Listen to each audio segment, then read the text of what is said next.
안녕하세요. 안녕하세요. 네. 안녕하세요. 신부님도 잘 지내셨어요? 네, 그동안 잘 준비했습니다. 네. 네. 네. 저도 지금 물어볼 게 되게 많아졌어요. 왜냐하면 건축에 대해서 아무것도 모르고 이 네. 방송을 시작을 했다가 네. 뭐 이것저것 질문들이 많이 제 안에서 일어났는데요. 네. 제일 좀 원초적인 질문부터 네. 신부님한테 한번 해보고 싶은 게 네. 사람들은 언제부터 신을 찾게 됐을까요? 아마 가장 중요한 요인은 자연재해 때문에 자연재. 예, 홍수라든지 그다음에 여러 가지 천둥과 번개, 그다음에 인간의 또 죽음 이런 사항 때문에 신을 찾게 되는 그런 근본적인 뭐 계기가 이렇게 마련됐다고 볼 수 있겠죠. 네. 네, 그런 뭐 일들 일어났을 때 뭔가 그런 거 없으면 좀 허전함이 있었을 것 같아요. 그러다가도, 그랬을까요? 기도도 하고 막 그랬을 것 같은데, 근데 네. 작가님 혹시 성당 안 가셨을 때 뭔가 기도하시는 장소 따로 있으세요? 성당을 안 갈 때 기도하는 장소는 저의 작업실. 작업실. 네. 아, 작업실. 이제 네. 작업을 하기 전에 네. 좀 명상이라고 해야 되나? 묵주기도도 많이 하고 아, 이제 네. 성서도 한 줄 읽고선 좀 저를 힘나게 하는 구절이 있으면 괜히 이제 써보기도 하고 네. 그런 장소가 있고요. 뭐 여행 갈 때는 늘 네. 아무 데서나 이제 묵주가 사실은 저의 기도 장소예요. 가장 중요한. 예. 네. 그렇습니다. 텐 소장님도 그럼 기도하는 장소가 따로 있으세요? 따로는 없어요. 음. 예. 근데 또 생각하면은, 그러니까 지금 세상이 뭔가 유대교, 그리스도교, 이슬람교 뭔가 정리된 느낌이 있는 것 네. 같은데, 근데 그 신앙에 있어서 예수님 오신 거 그 가장 큰 변화가 뭐라고 생각하세요, 신부님? 네, 저는 그냥 우리 일상에서요. 지금 77억 인구가 똑같은 2021년을 사용하고 있습니다. 근데 그 1년의 기점이 바로 예수 그리스도의 탄생이거든요. 예. 그 이전은 BC죠. 그렇죠. 그러니까 종교적으로도 그렇고 문화적으로도 또 삶의 방식에서도 그리스도교 문화가 자연스럽게 자리 잡는 그건 예수님의 어떤 탄생의 기준점이었다고 볼 수 있겠죠. 예. 네. 지금은 다들 그냥 그 신 하나 믿는데, 네. 근데 예전에는 사실 신들이 더 훨씬 많았던 것 같아요. 그죠? 네. 근데 그때도 사람들이 그 신을 위해서 좀 건물도 짓고 네. 그랬죠. 신이 사는 집. 네. 이제 신전 건축이라고 이제 볼 수 있겠죠. 그럼 피라미드 같은 그런 건물을 네. 말씀. 어찌 보면은 그죠? 전 예. 피라미드는 전 파라오의 어떤 영원한 삶을 이렇게 나름대로 하기 위해서 거대한 건축물을 짓게 되었는데 그 이후에 이제 이집트의 신왕국에서는 이제 신전 건축으로 변화가 되죠. 신정 네, 건축. 그렇죠. 네. 그래서 이제 우리가 성당 건축에 관해서 앞으로 여정을 쭉 가게 되는데 네. 그 성당 건축이 갑자기 하늘에서 떨어진 게 아니고 이제 그런 고대 국가의 신전과 또 예루살렘 성전이 성당 건축의 기초를 마련해 줬다고 볼 수 있겠죠.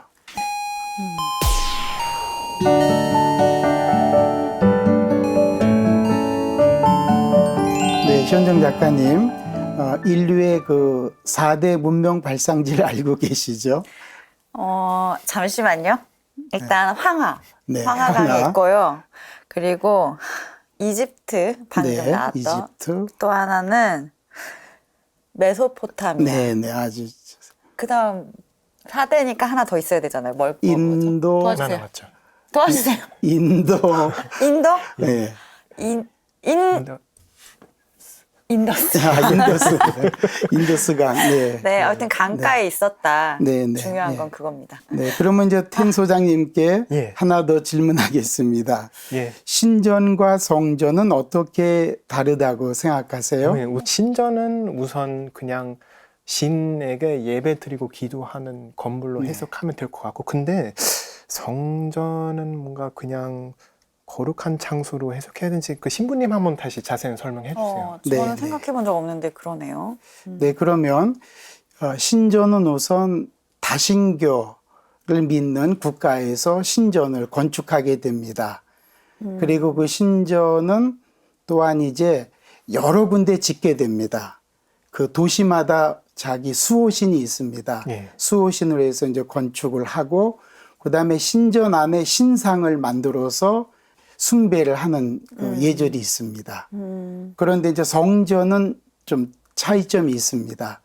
예루살렘 성전은 이제 다신교가 아니고 유일신이죠. 그쵸. 하느님. 그다음에 이제 성전 안에는 신상이 없습니다. 네. 신상이 없고 그다음에 이제 성전은 예루살렘에 딱 한 곳만 있습니다. 아, 그것이 그래요? 이미 성경에 기록되어 있기 때문에 그것이 이제 신전과 성전의 이제 차이점이라고 차이점. 볼 수가 예. 있겠습니다. 네, 그러면 이제 먼저 비옥한 초승달 지대를 간략하게 설명하겠습니다. 나일강 이집트 문명이 있고요. 그 다음에 메소포타미아, 티그리스와 유프라테스 강 그 두 문명 사이에 바로 팔레스티나가 자리 잡고 있습니다. 그러니까 두 문명 사이에 있는 팔레스티나 지역이기 때문에 많은 침략과 지배를 이렇게 받게 되는 역사를 가지게 됩니다. 그래서 저 팔레스티나 지역이 벌써 이집트로부터 16세기 침략을 이렇게 받게 되고 아시리아 제국의 또 침략을 받게 되고 기원전 6세기에는 바빌론의 또 침략을 받게 되죠. 그 다음에 그 이후에도 마케도니아 그리고 그 다음에 로마 제국 예수님 시대 당시에는 로마 제국의 식민지 통치를 받고 있었던 상황이기 때문에 저 팔레스티나 지역이 매우 이렇게 정치적으로나 종교적으로 그런 역사적인 아픔을 그러네요. 가지고 있었다고 볼 수 있겠습니다. 그 내용들이 구약 성경에 자세하게 기록이 되어 있습니다. 근데 그래서 지금도 거기가 그렇게 평화로운 땅은 아니잖아요. 네, 지금도 마찬가지죠. 그렇죠. 그러니까 이스라엘의 아브라함의 성조가 기원전 1800년이니까 예. 지금 2021년을 생각하면 거의 팔레스티나 지역의 땅은 4000년간 그런 어떤 통로에 자리 잡는 계기로 인해서 많은 역사적인, 종교적인, 정치적인 아픔을 많이 겪었다고 볼 수 많이 있겠습니다. 겪었죠. 그러면 이제 비옥한 초승달 지역의 우르라는 지역의 지구라트 신전을 물론 이제 메소포타미아 그 지역에 많은 신전들이 있지만은 우르에 있는 지구라트를 이렇게 선정하게 된 이유는 이 우르가 바로 기원전 1800년에 이스라엘 민족의 성조가 되는 아브라함이 이곳에서 출발을 하게 됩니다. 하느님의 부르심을 받고 가나안 땅으로 바로 출발하라는 그런 어떻게 메시지를 받게 되는 거죠. 먼저 이제 저 보곤도는 기원전 2100년인데 성곽도시입니다. 주거가 있고 저 가운데에 지구라트 신전이 있습니다. 그러니까 성곽 내에 또 다른 제한된 공간이 자리 잡는데 그것이 이제 신전이라고 볼 수 있겠습니다. 그리고 이제 우측에 보면은 유프라테스 강을 옆에 두고 저 성곽이 자리 잡고 있는 평면도를 볼 수가 있습니다. 그래서 제일 우측에 지구라트가 있고 그 다음에 왕궁도 있고 주민들 사는 공간도 있습니다. 그러니까 신전과 주민들을 보호하는 성곽 도시가 형성되었다고 볼 수가 있겠습니다. 그 다음에 이제 건축 주 재료는 진흙과 그 다음에 볏짚을 이렇게 섞어서 만든 진흙 벽돌이 주로 건축 자재로 사용된 것은 저 지역이 비옥한 초승달 지역이고 그 다음에 티그리스 강과 유프라테스 강의 그런 어떤 지역이기 때문에 많은 홍수나 강의 범람으로 인해서 그런 진흙들이 많이 있었기 때문에 그것을 건축 재료로 사용하게 이제 되었습니다. 근데 우리나라 초가집도 사실 그렇게 진흙 벽돌 같은 거를 지푸라기 넣어서 만드는 자료 사진을 본 적이 있거든요. 네. 근데 초가집은 사실 되게 약한 집이라고 저도 알고 있는데 네. 이렇게 성곽 도시라고 했는데 그렇게 진흙 벽돌로 하면 좀 약하지 않아요? 그 진흙벽돌들이 그러니까 우리나라에 조금 문제가 되는 거는 강수량이 높아서 네, 그래서 그런 거고, 근데 이렇게 건조한 지역에서 그 진흙벽돌로 지으면 생각보다 하중을 잘 받거든요.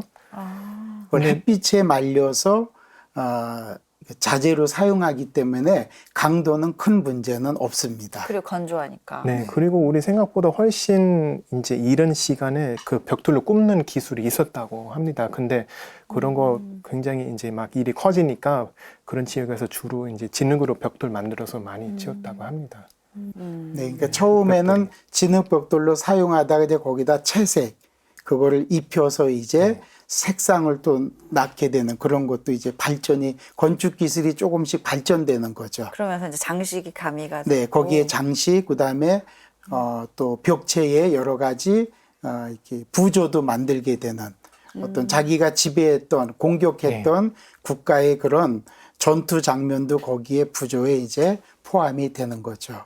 그럼 메소포타미아 지역에서도 신을 믿었을 텐데 어떤 신을 믿었어요?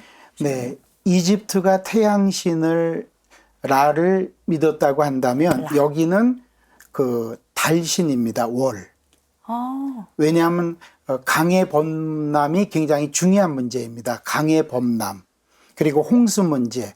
그러다 보니까 이것은 아무래도 달의 신을 섬기게 되는 그런 어떤 지역적 여건 때문에 태양신이 아닌 그 달의 신을 이제 숭상하게 되는 것이 이 메소포타미아 문명 신전의 그런 모습이라고 이제 볼 수 있겠습니다.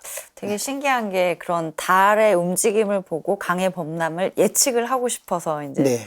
그 수학도 발달을 했다고 알고 있었거든요. 네. 그래서 이제 그것 때문에 결국에는 이제 천체 관측, 그다음에 그러니까요. 점성술, 네. 그다음에 이제 홍수에 대한 여러 가지 기록 이런 것이 이제 주로 메소포타미아 문명에 많이 나오게 되는 일이죠. 이제 성경에도 이제 노아의 방주가 있는 거와 마찬가지로 이 지역에서도 홍수 사화가 굉장히 많습니다.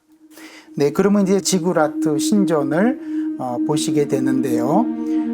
세 개 방향의 층계가 저렇게 나 있습니다. 입구죠. 세 개 방향의 층계로 올라가서 저기 출입문이 나타나게 됩니다. 그리고 두 개의 또 단이 또 있습니다.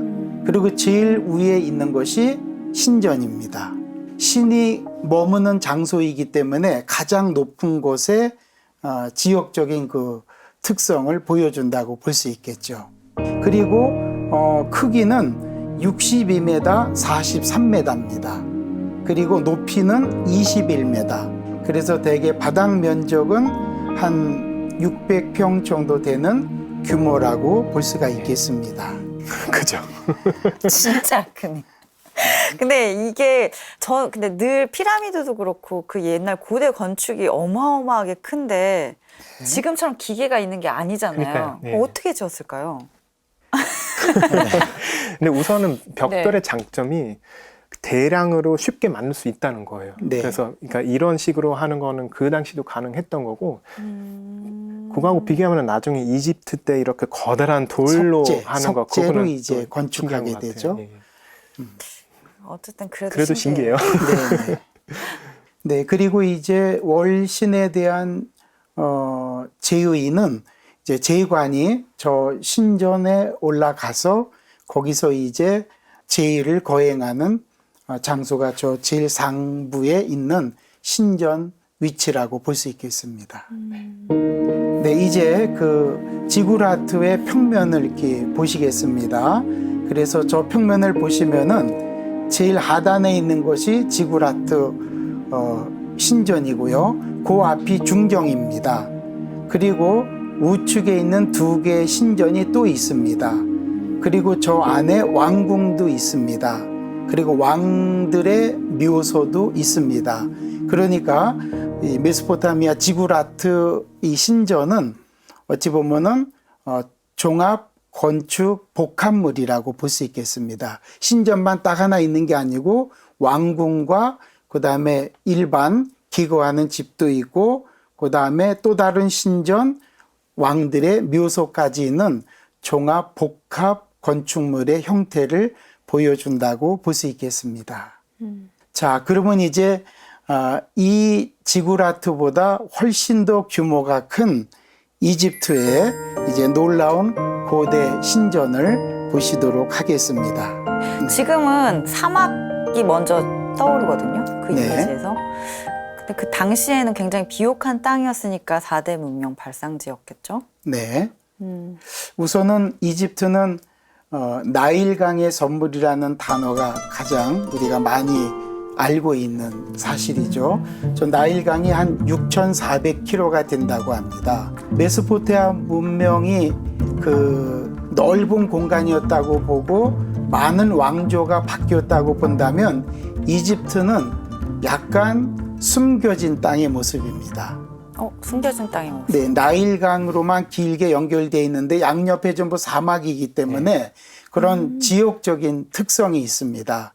그래서 기원전 2900년부터 일왕조부터 332년 알렉산더 대왕이 침략했을 때 그때까지 약 30일 왕조까지 굉장히 긴 왕조가 역사적으로 연결됩니다. 운둔의 땅 뭐 이렇게도 볼 수 있겠죠. 이집트는 태양신이었잖아요. 아까 네. 말씀 메소포타미아는 달의 신. 네.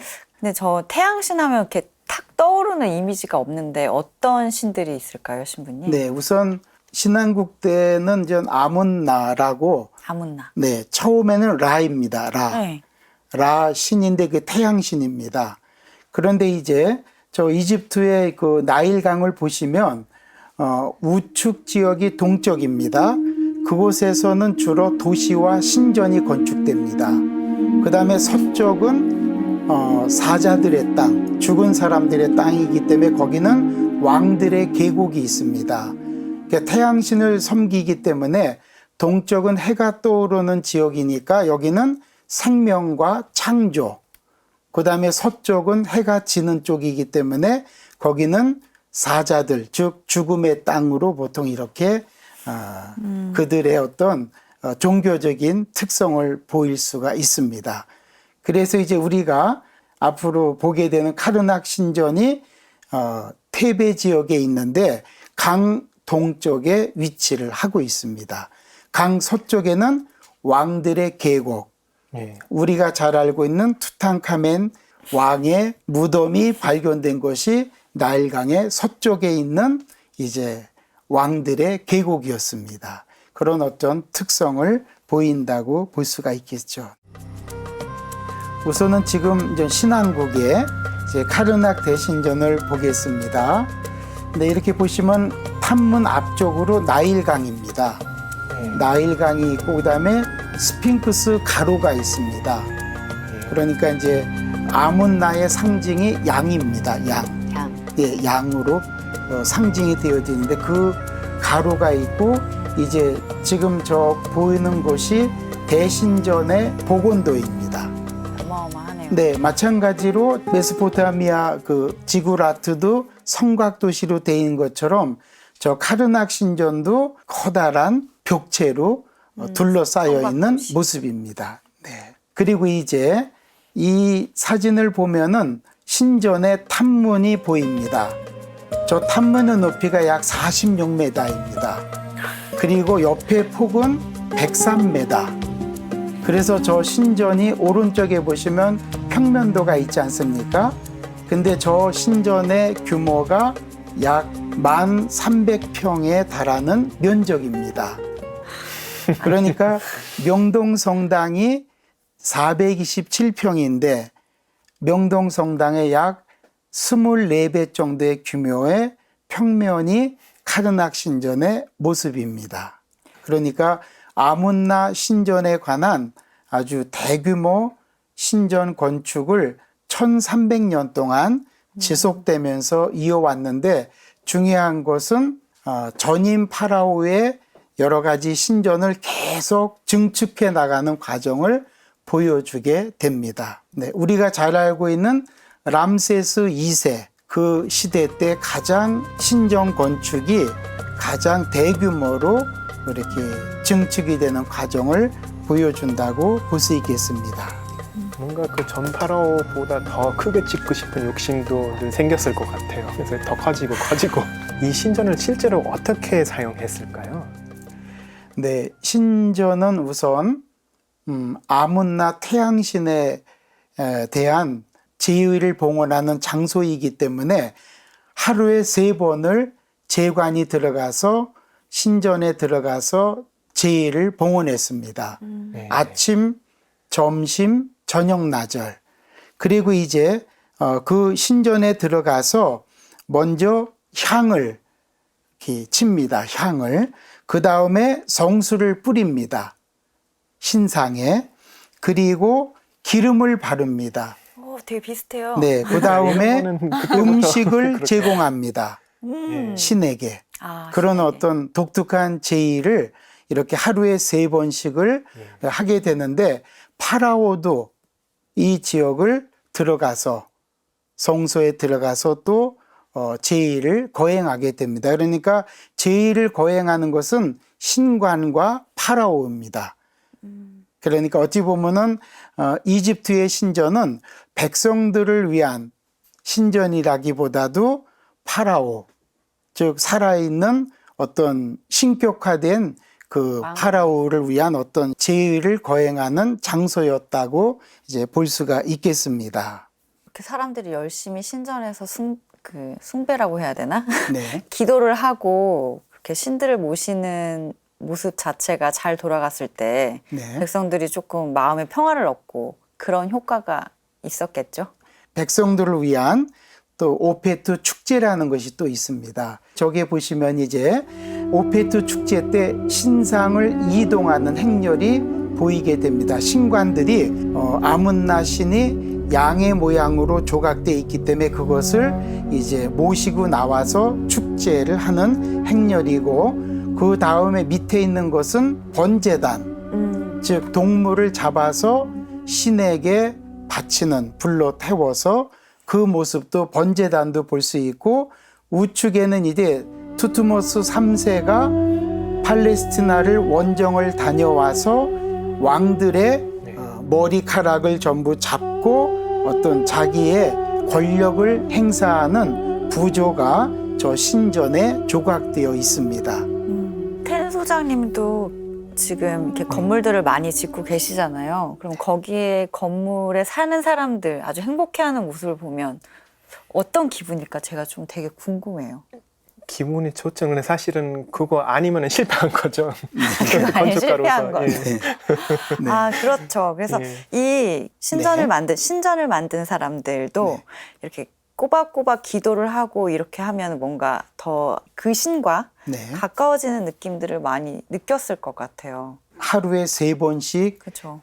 그 제의를 거행한다는 것은 아무래도 파라오와 신관이 행하는 제의지만은 어떤 국가적인 행사이고 그러니까 어찌 보면은 사회의 중심 역할을 하는 거죠. 그러니까 종교, 당시에는. 정치, 사회의 중심이 저 카르낙 신전이 이렇게 된다고 볼 수가 있겠죠. 그래서 신전은 역사성, 장소성, 그다음에 종교적인 그 의미가 모두 포함되어 있는 문화적인 그 당시의 산물이라고도 전 볼 수가 있겠습니다. 전 사실 근데 유럽에서 교육받고 컸던 사람으로서 네.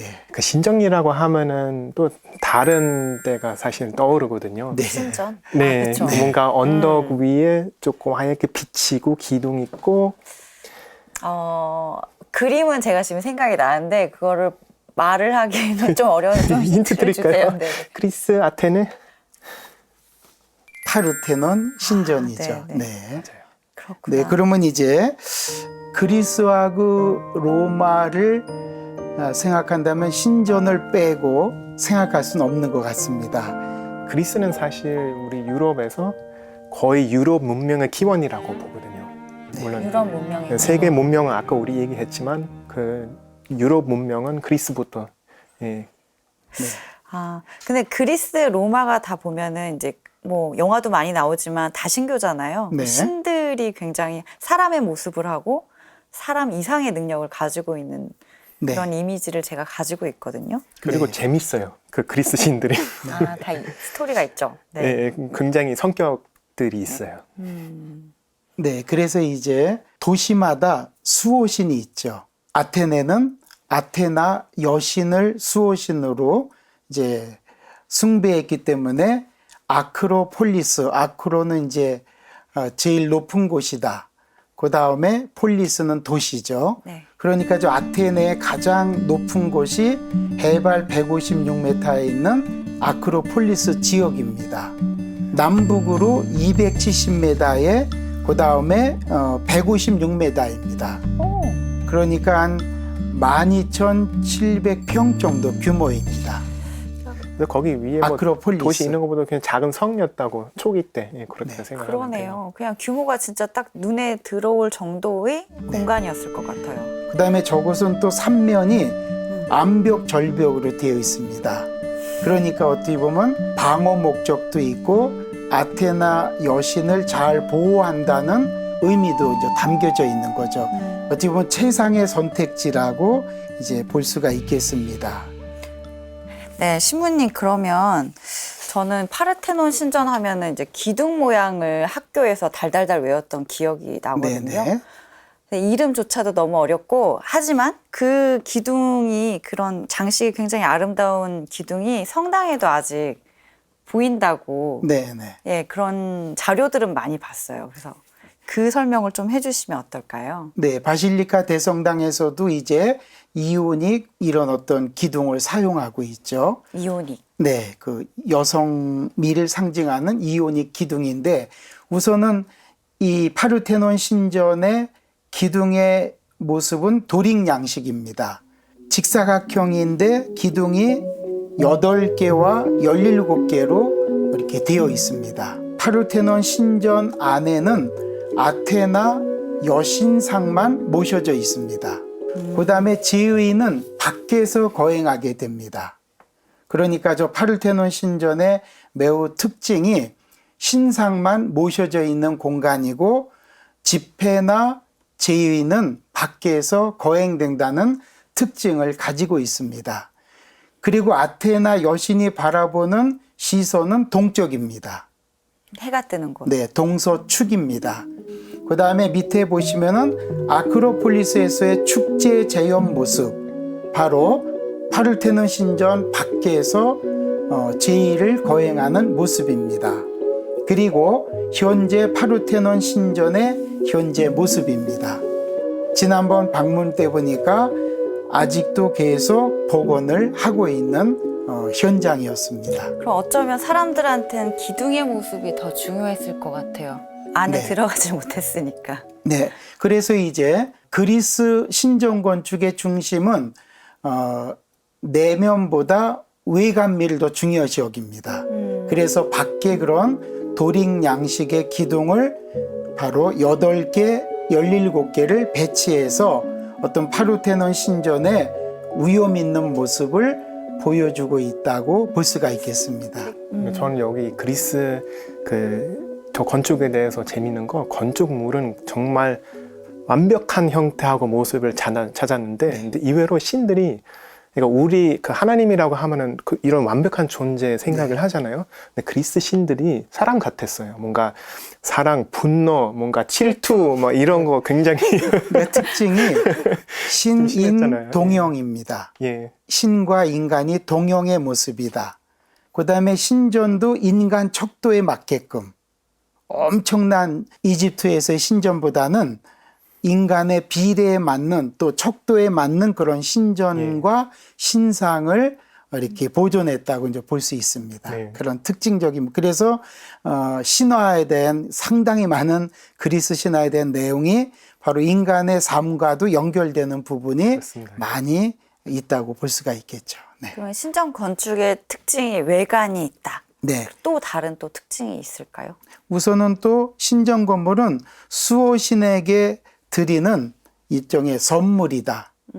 도시 아테나 여신에게 드리는 일종의 선물로 드리는 신전 공간 건축이다. 이렇게 볼 수도 있고요.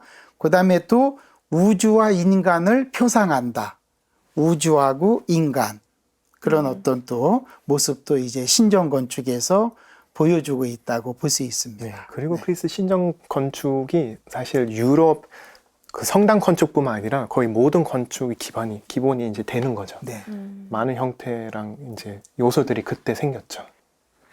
네, 이제 그리스 신전을 봤으니까 그리스 다음에 있는 로마 신전을 네. 가봤으면 좋겠는데요. 또 뭐가 있을까요, 신부님? 로마에도 많은 신전이 있지만 아마 대표적인 신전이 판테온 신전이라고 아까 네, 볼 수 너무 있겠습니다. 비슷해요. 우선 판테온 신전은 그리스는 직사각형의 신전인데 판테온은 완전 원형입니다. 또 아주 중요한 것은 그리스 건축 요소의 돔과 볼트와 그다음에 또 콘크리트를 사용하고 그다음에 벽돌을 쌓는 모습, 이게 이제 로마 신전 건축의 또 다른 특징이라고 이제 볼 수가 있겠습니다. 판테온 신전이 외부 전경을 보시면 기둥이 저렇게 그리스 양식의 기둥이 있고 삼각형의 또 페디멘트가 있습니다. 저긴 조각을 또 이렇게 해서 형성을 해 놓습니다. 그리고 이제 출입문이 있고 그 다음에 신전 내부를 들어가 보시면 저 돔으로 된 형태의 제일 중심 지역에는 햇빛이 들어오는 채광 목적의 원형 빈 공간을 만들어 놓았습니다. 네, 이런 어떤 아주 특징적인 모습을 볼 수가 있습니다. 돔을 만드는 기술이 저 때도 있었다는 게 좀 신기하네요. 좀 많이 실패하지 않았을까요? 지금 보기만 해도 굉장히 규모가 큰데. 사실 유럽에서 뭐 성당을 짓다가 무너지고 이런 거 아, 많았었는데 사실은 그런 거 계산하는 거 어렵기는 해요. 근데 여기 신기한 거는 네. 콘크리트 사용했다는 거잖아요. 그러니까요. 네. 그러니까 저도 처음 공부를 했을 때 놀랐는데, 그러니까 우리가 콘크리트라고 하면은 되게 보통 현대적인 막 그 진앙경적이지 않고 뭔가 네네. 인공적인 재료다. 근데 그때부터 사용했던 거 사실 신비롭지 않아요. 저 돔이 한 25m 지름이 되거든요. 그래서 저런 건축물 돔을 형성하기 위해서는 아마 그런 콘크리트 사용이 불가피하지 않았을까.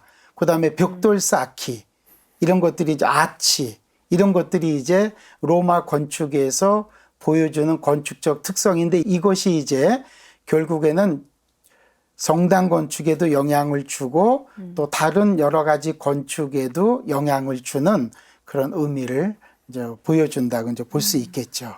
그리고 제의는 네. 저 안에서 이루어진 것이 아니고 밖에서 이루어집니다. 아, 그리스처럼. 네, 파르테논 신전도 밖에서 제의가 거행된 것처럼 로마 신전도 밖에서 제의가 이루어졌고, 저 안에서는 뭐 공공 집회라든지 이런 것도 이루어지는 어떤 저 공간의 그런 특성을 보여주게 된다고 볼 수 있겠습니다.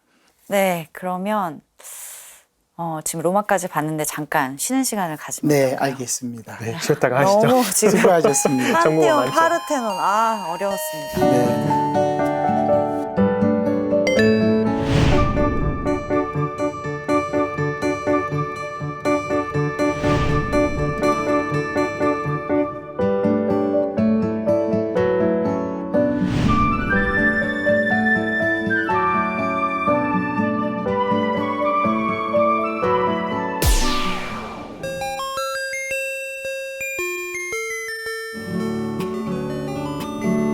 신부님, 그러면 우리 이제 신들의 집을 봤으니까 이제 이스라엘 성전으로 한번 가보는 게 어떨까요? 네. 지금 화면에 보이는 저 성전이 위쪽에 있는 성전이 바로 헤로데 왕이 증축한 성전입니다. 많은 사람이 나왔습니다. 네, 이스라엘의 젊은 성인들은 파스카 축제 때 저 성전을 의무적으로 방문해야 되기 때문에 예수님도 저 성전을 매년 방문하셨다고 볼 수 있고요. 그 다음에 또 예수님이 태어나셨을 때 성전에서 또 성모님과 요셉 성인이 아기 예수님을 봉헌한 장소도 바로 저 성전입니다. 복원된 성전의 모습이라고 볼 수 있겠습니다. 이스라엘 민족이 성전을 건축할 때 가장 중요시하는 부분이 뭐였을까요? 하느님께 제사를 드리는 희생 제사를 드리는 그 중요한 의미인데요. 그래서 이제 그 희생 제사를 봉헌하는 장소가 이제 성전이죠. 이스라엘 민족의 가장 독창성을 볼 수 있다면은 바로 유일신 사상입니다. 하느님께 대한 유일신 사상, 그리고 성전 건축, 그 다음에 성경을 또 이렇게 기록한 민족, 바로 이것이 오늘날 우리가 또 읽게 되는 성경의 모습이죠. 그런데 이제 이스라엘 민족에게 이렇게 성전이 그러면 아무 곳에나 건축하는가? 그건 아닙니다. 네. 바로 지금 우리가 보고 있는 저 이스라엘 예루살렘 성전은 기원전 1800년 바로 아브라함이 아들 이삭을 제물로 바쳤던 장소, 그곳에 바로 저 예루살렘 성전을 건축했다고 볼 수 있습니다. 그러니까 종교적인 의미, 역사적인 의미, 상징적인 의미를 모두 담고 있는 예루살렘 성전의 모습입니다. 그리고 또한 건축적으로 본다면 동서축입니다. 그 다음에 건축 계획은 성경에 그대로 나와 있는 내용들입니다. 그래서 열왕기 상권 6장 8장에 예루살렘 성전 건축에 대한 내용이 나와 있습니다. 예수님 시대 당시의 성전 규모는 현관이 있고 그 다음에 성소가 있고 그 다음에 지성소가 있습니다. 그래서 이제 보시면은 저 지성소라는 곳에 십계명판 2개를 모셔둔 계약궤가 저기에 모셔져 있는 지성소입니다. 저기는 1년에 한 번 대사제가 지성소에 들어갈 수가 있습니다. 사람이 들어갈 수 있는 공간이군요. 네, 성전이 들어있어도. 네, 거기에는 이스라엘 민족과 하느님과의 계약의 상징인 십계명판이 모셔져 있기 때문에 아무도 들어갈 수 없고 거기에는 대사제만이 1년에 한 번 지성소를 방문할 수 있게 됩니다. 그런 특징을 보이는 장소입니다. 헤로데 왕 때의 성전 증축의 복원도가 지금 좌측에 보이고 있고 우측은 저 성전이 모두 파괴되고 저 위측에 바위의 돔 회교 모스크가 지금은 자리 잡고 있습니다. 그래서 통곡의 벽의 일부 모습을 보여주고 있는 사항입니다. 사진입니다. 네, 우선 우리가 이스라엘 예루살렘 성전 증축 과정을 보시면요. 이제 제일 위에 작은 규모가 솔로몬 성전, 그리고 두 번째가 제2성전, 기원전 6세기, 그 다음에 하스모네아 왕조의 확장, 기원전 2세기입니다. 그리고 이제 네 번째가 헤로데 왕의 성전 증축, 굉장히 성전이 확장됩니다. 기원전 37년부터 AD 63년까지. 그리고 이제 현재의 성전은 바위 위의 성전이 현재 예루살렘 성전의 모습이라고 이제 볼 수 있겠습니다.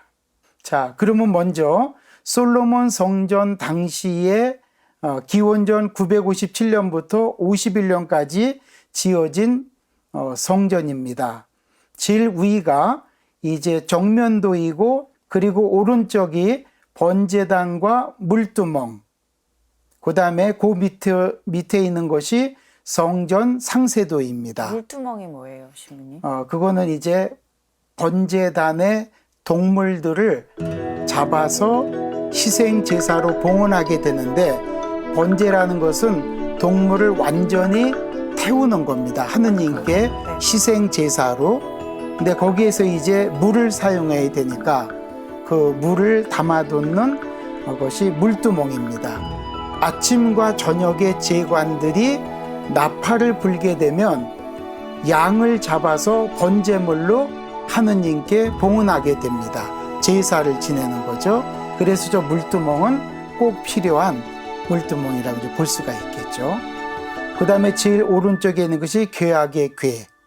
저 안에 십계명판 2개가 모셔져 있는 예루살렘 성전에서 가장 중요한 지성소 안에 모셔져 있는 계약궤라고 볼 수가 있습니다. 구약 시대는 계약계가 제일 중요하고 지금은 사실 성전 안에 성체가 제일 그렇죠. 중요하잖아요. 네.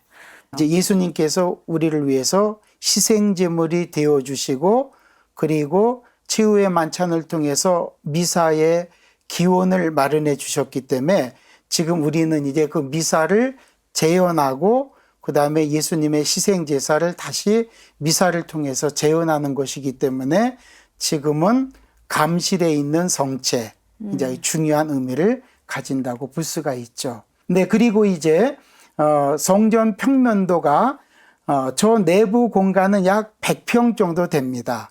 크지는 않습니다. 꽤 넓은 편이에요. 네, 100평 정도 되고 길이는 약 30m, 10m 가로 세로 직사각형의 평면입니다. 그다음에 제일 중심 지역이 바로 지성소입니다. 계약궤가 모셔져 있는. 그다음에 솔로몬 성전의 단면도입니다. 저 포치라는 것이 이제 현관이고 기둥 2개가 있습니다. 앞쪽에. 그다음에 성소가 있고 맨 마지막에 저 바위 위에 지성소가 있죠. 그 바위가 바로 아브라함이 아들 이삭을 하느님께 제물로 바치려고 했던 그 바위입니다. 그래서 그 위가 지성소 계약궤가 자리 잡고 있는 상징성, 종교적인 중요한 장소라고 볼 수가 있습니다. 네, 그리고 이제 예루살렘 성전이 587년에 바빌론 제국이 이곳을 침략을 해서 폐허로 만듭니다. 그리고 나서 약 70년 동안 바빌론에서 유배 생활을 마치고 돌아와서 536년부터 515년까지 제2의 성전을 복원한 모습이 지금의 복원된 성전입니다. 그 다음에 예루살렘 성벽이 있고 그 다음에 그 위에 북쪽에 바로 제2성전이 증축된 모습입니다. 예루살렘 성곽에 비해서 성전이 많은 면적을 차지하고 있다는 것을 볼 수가 있습니다. 네, 그리고 나서 이제 기원전 2세기 때 하스모네아 성전이 이제 성전 남쪽이 다시 확장이 되고 브릿지가 또 이렇게 증축이 됩니다. 그러니까 제2성전보다 조금 더 확장된 모습입니다. 그리고 나서 이제 헤로데 왕이 성전을 굉장히 큰 규모로 증축을 하게 됩니다.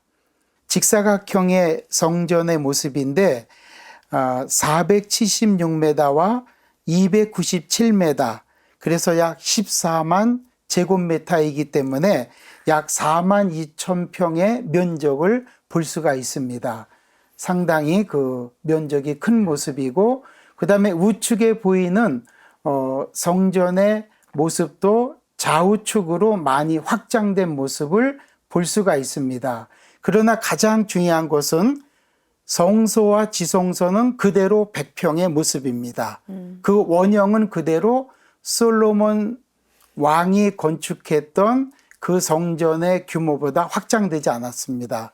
31m, 10m 그대로 100평 정도의 모습이고 성소 밖의 면적은 굉장히 많이 확장된 모습을 볼 수가 있겠습니다.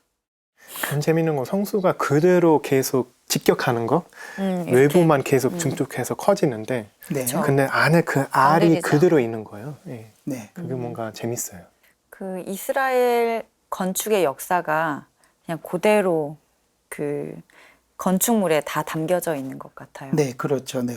오늘 이야기를 들어보니까 사람들이 성전을 중심으로 살아가려고 엄청난 노력을 했구나. 네. 그런 느낌이 좀 들어요. 텐 소장님은 어떠셨어요?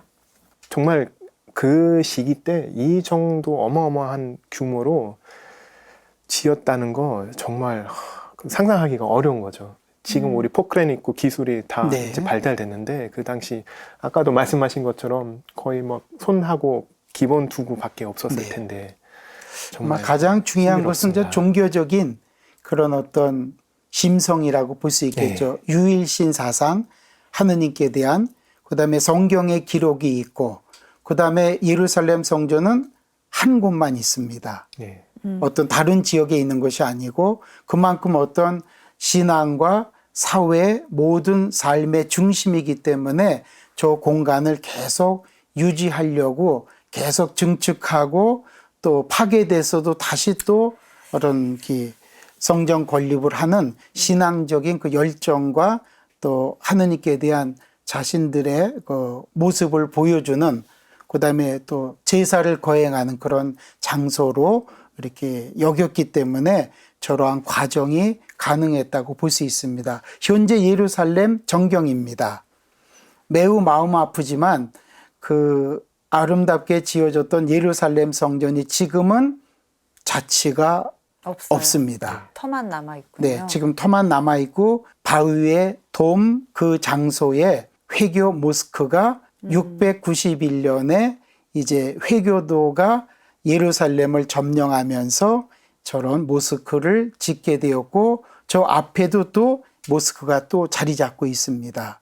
그러니까 지금도 유대인들은 통곡의 벽에 가서 계속 기도하면서 언젠가는 성전을 다시 하느님께 봉헌하고자 하는 간절한 기도를, 아마 통곡의 벽의 그 사진을 보면 그들의 염원을 볼 수가 있고, 이스라엘 국가가 저런 어떤 강대국 틈바구니 속에 많은 침략과 어려움을 겪었지만 유일신 사상 때문에 어떤 그들 민족의 종교적인 역사와 그다음에 심성과 건축에 관한 열정적인 마음을 가지고 보존하려고 노력했다고 볼 수가 있겠죠. 아마 이스라엘의 역사에서도 예루살렘 성전은 매우 중요한 요소이기 때문에, 그래서 지금도 유태교, 그리스도교, 회교도의 3대 성지로 자리 잡고 있다고 볼 수 있겠습니다.